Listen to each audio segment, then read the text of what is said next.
none tuvuye mu moko tukaja muri systeme n'ibipinga tuba twateye intambwe.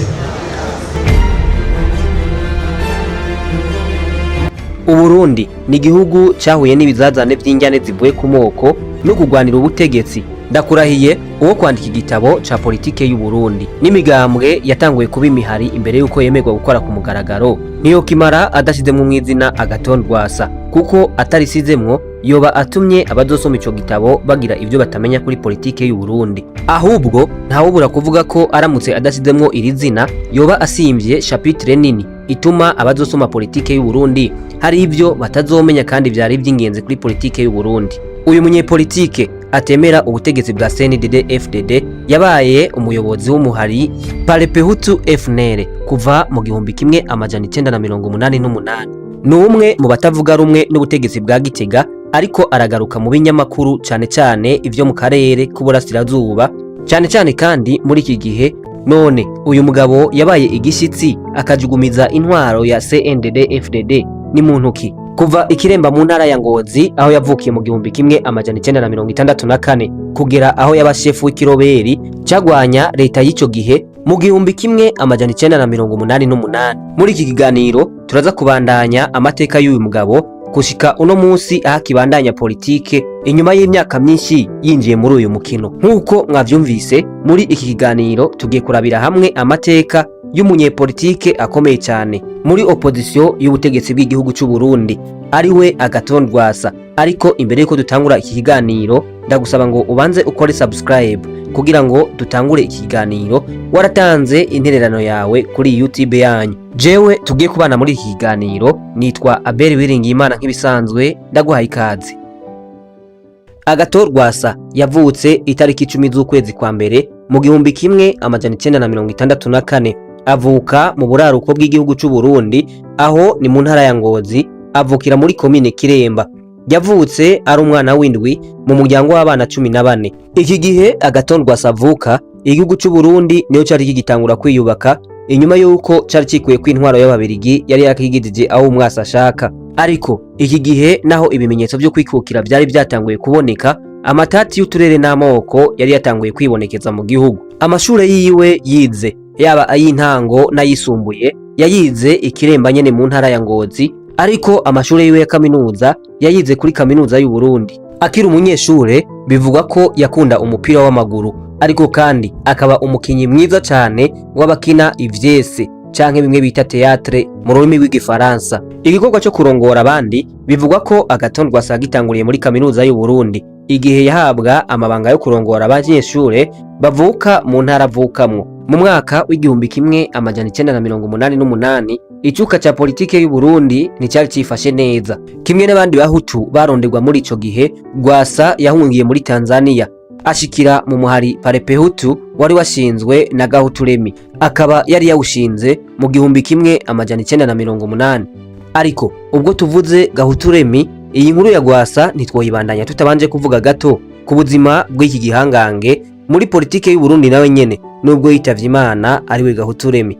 Uyu Gahuturemi yavutse mu 1945. Avuka kuri Ndaruzaniye Atanaze hamwe na nyina wiwe Sindayigaya Berthe. Avukira ku mutumba Rubuguzo muri komine Rutegama mu ntara ya Muramvya. Ndakurahiye uyu Gahuturemi yari mu bagabo bake b'incabwenge Uburundi bwigeze kugira.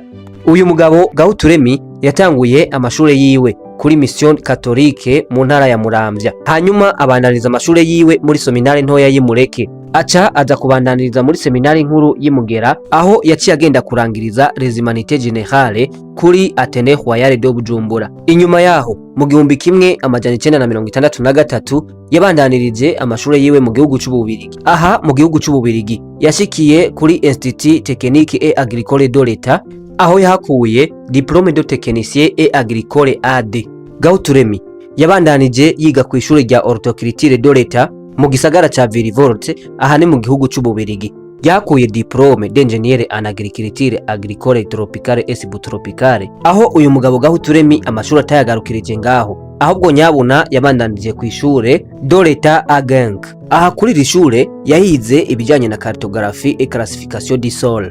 Uyu mugabo Gahuturemi yahereje amashure yiwe kuri Université Catholique de Louvain aho yize ibijanye na étude du sol. Mu mwaka w'igihumbi kimwe amajana 1973 Gahuturemi yumvise ko hariho umugwi w'abahutu b'Abarundi bariko bariyegeranya mu gihugu cy'u Rwanda kugira ngo bagire ikibahuje igihe bari mu buhungiro. Uyu mwaka nyene Gahuturemi yafashe umwanzuro wo kwitaba conference yari yabereye mu Rwanda nyene yahuza Ubufaransa n'ibindi bihugu vyinshi vya Afrika. Muri presentation yiwe muri iyo nama yise Genocide au Burundi yabwiye abaraho ko bovugira Abarundi b'abahutu ibihumbi n'ibihumbi bariko barakorerwa genocide n'ubutegetsi bwari buhari ico gihe. Inyuma y'iyo nama hamwe n'iryo jambo yavugiye aho hantu vyasa naho yishize mu bibazo kuko iperereza ry'u Burundi ryamuhize hasi hejuru ritamubura. Nawe abonye ko bikomeye yahungiye mu nkambi ya Mishamo mu gihugu ca Tanzania. Ari naho agishika mu gihugu ca Tanzania yaciye ashinga wa muhari wiwe wita Parti pour la Libération du Peuple Hutu, Parpehutu. Mu kwezi kwa gatatu mu mwaka w'igihumbi kimwe amajana 1989 iperereza ry'u Burundi rifatanije n'iperereza rya Tanzania ryaramuhagaritse afatwa ari kumwe n'abandi ba Parpehutu 12 nkuko baba bose mw'iyo nkambi ya Mishamo bajanwa mu gasho. Inyuma y'umwaka umwe n'igice yamaze afungiwe mu gasho yapfiriye mu gasho itariki 17 z'ukwezi k'umunani mu gihumbi kimwe n'amajana 1990. Ico gihe ubutegetsi bwa Tanzania bwasohoye urwandiko ruvuga ko yapfiriye mu gasho yishwe na malaria, ariko urwandiko rwasohowe na Amnesty International inyuma y'imisi 5 inyuma y'urupfu rwiwe hari ku itariki 22 z'ukumunani muri uwo mwaka nyene. Ubwo rwandiko rwavuga ko biteye amakenga, ahubwo bo bakavuga ko icyamuhitanye gishobora kuba gifitanye isano n'icyatumye afatwa gafungwa. Aha niho rero inyuma y'urupfu rwa Gahuturemi Agathon Rwasa yahise aba umuyobozi wa Parpehutu. Ico gihe Agathon Rwasa yakomeje kurokirita abajene b'abahutu bari bahunze igihugu, hanyuma batanguza ishami rya gisirikare bagita Force Nationale pour la Libération FNL. Ico gihe Parpehutu FNL twakuze twumva jewe nawe ibivutse gutyo. Ico gihe urugamba rwari rumaze guhindura isura kuko biyemeje kugwanya ubutegetsi bwa Buyoya bakoresheje umuheto. Bivugwa ko uyu mugabo ku rugamba atakinishwa na gato kuko ngo muri kamere yiwe ntiyigera ashaka umuntu amuvugiramwo, ashaka ko ico ategetse kigenda uko yakivuze. Mu mpera y'umwaka w'igihumbi kimwe n'amajana 1990 ibiganiro hagati ya Parpehutu FNL hamwe na leta ya Buyoya vyarabaye ariko nta cyavuyemo. Ahubwo iki gihe ibitero vya FNL vyatanguye kwiyongera ku bwinshi. Kandundura mu mwaka w'igihumbi kimwe amajana 1993 inyuma y'uko President Melchior Ndadaye yaratsinze amatora ariko bakamwica ataramara n'amezi 5 ku butegetsi. Abarundi bari bafise umwizero ko amahoro agiye kuboneka basubije amero mwisaho. Aha niho haciye havuka uwundi mugwi w'abajene b'abahutu bashinga icyo bise Conseil National pour la Défense de la Démocratie hamwe n'urwego rwa gisirikare FDD. Aha rero leta y'u Burundi ntiyarigiye guhangana na FNL gusa, ahubwo n'aba FDD iki gihe bari baje gufasha FNL. Ariko icyo umenya nuko yaba FDD canke FNL uko bose bagwanya ubutegetsi bwa Bujumbura ntibigeze baja hamwe nubwo bari basangiye umwasi muri ico gihe. Uwo ari we wese muri bo yagwana ku ruhande rwiwe. Ico gihe urugamba rwarakomeje kugeza ku masezerano ya Arusha yabaye mu gihumbi kimwe amajana 1998 ari nayo yashikanye CNDD FDD ku masezerano yo guhagarika intambara yabaye mu 2001. Ariko CNDD FDD nubwo yari yemeye aya masezerano, FNL yoyo ntiyigeze yemera amasezerano, ahubwo yakomeje urugamba. Ari naho yakomeje gutera ibitero karahabutaka mu Burundi ku ntwaro y'imfata kibanza ya Domitiano Ndayizeye. Ariko mu kwezi kwa mbere ku mwaka w'ibihumbi 2005 ibiganiro hagati ya FNL hamwe na leta ya Domitiano Ndayizeye byarongeye gutangura, ari nabyo byavuye bishikana FNL ku masezerano yo guhagarika intambara burundu mu mwaka w'ibihumbi 2006.